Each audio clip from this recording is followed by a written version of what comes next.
Okay, so getting to a point of how we all got here in this circumstance. All right, the 8,000 Forces of Boxel in Genesis. It's the main story, one of the main stories in my book, The Exister. All right, the 8,000 Forces of Boxel in Genesis, like space, time, nature, gravity, existence, God as a leveler. Okay, all right, harmony, heaven, hell, all right. These are some of the forces. Now, let me explain this to you about stuff. You probably banged someone to get here. And the comedy is you don't get in the box one Genesis. You're somewhere in a station around it. You don't enter and you get utilized. What is the point of that? There is no real point. There's just an information war. It's an information war that really has no generalized purpose, meaning doesn't get too far. You're just being understood, really. All right, that's the point I'm making here right now. You got here because you banged a guy or a chick and you were from a different existence, perhaps. Vastly different. No God, no forces, no nothing. And you were armored, and now you're here like a damn little boy or a girl. And the problem is this. When you get to the 8,000 forces of Box 1 Genesis, it's totally random. It's at random. There's no, how do you get there from across the universe? You know how? I know how. The universe is like an airport, really. You can get anywhere via any transmission between individuals, is how. That's science. What that says is like when there's a transmission, you can get anywhere. Yeah, of course, at a simple level, a car has a transmission, right? Well, it gets you somewhere. It gets you somewhere.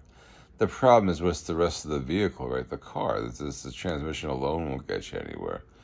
Ah, interesting point about cars, though, isn't it?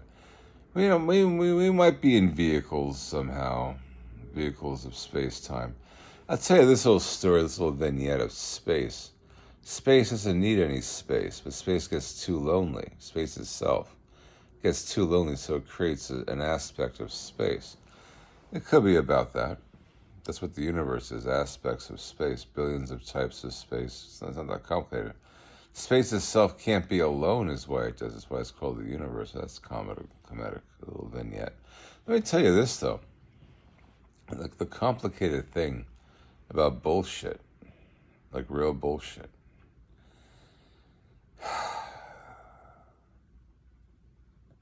See, in this case scenario, it's not about a return round trip.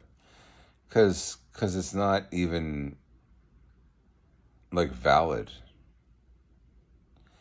What I've done since I've been here was figure out a greater equation for myself, but that like the greatest extent's a complicated equation. I could mention this. It did have God in it, though. That's enigmatic. The greatest extent had God in it. That's a greater extent than where I come from Box 1 Genesis. 2 Box 1 Genesis. Okay, the greatest extent